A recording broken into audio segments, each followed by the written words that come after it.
The buzzer! And go.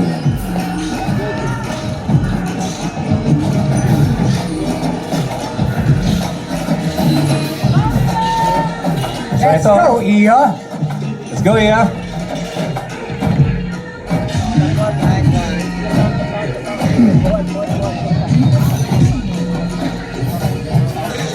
So muli, para sa mga athletes natin na adaptive, halfway lamang kailangan ng gawin, and then pwede silang lumusot.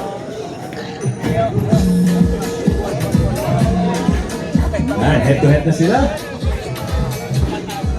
Nakahawak na yung Iya dyan.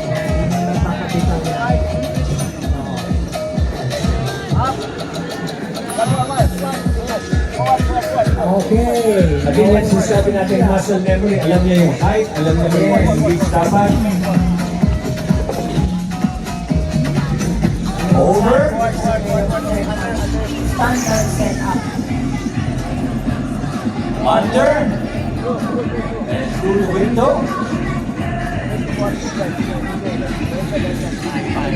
So napaka-excited po sa kapanood ng international na combination, no? Masarap manood ng ng Misalis. Pag yung mga tao. Left, right. 25, 24, 25 seconds ng fastest record. In the world, ang hawak niya ng mga Pilipino. Tayo ang pamantayan ng standards ng 100-meter free force format. Kaya mga foreign athletes ngayon dumadayo sa Pilipinas para aralin yung technique ng mga Pinoy. Napakahalaga, Coach, na meron tayong resources, yung location, kung saan pwede mag-train yung mga athletes. Lalo na sa obstacle course racing, napaka-visual at napaka-importante na meron kang na pagka-practice na actual setup of skill. Yes. So, nagagawa mo lahat. So before the competition, alam ninyo kung ano yung course na gagawin? Yes, sir. Yes, sir. Nagbabago ba yan every year? Or? Meron tayong tinatawag na 100 meters standard course na nakaset up sa Bridgetown ngayon. Yun, hindi yun nababago. Global standard yun. Okay, global standard. So, kahit saan ka pumunta, yung standard na yun, pag sinabing 100-meter course, yun dapat yun. Tapos yung difficulty course, yun ang pwede magbago-bago. Yun ang nababago. Yun ang walang set standard.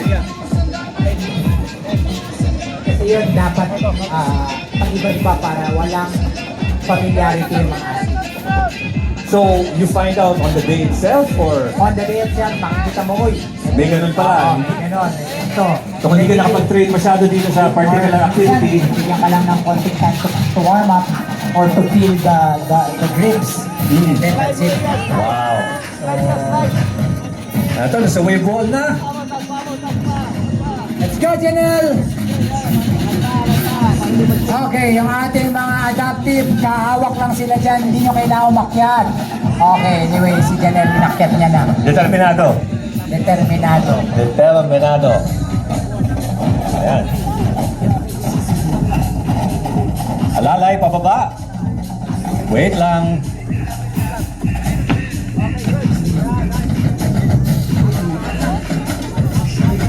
Very, very impressive ang strength. Yun lang! And that's it for Good job. Iya. Thank you very much. Ito, ang ating veteranong adaptive athlete, si Aga Kasitsid. Ito, veterano talaga. Ito, pang 30 and above na to eh. Aga Kasitsid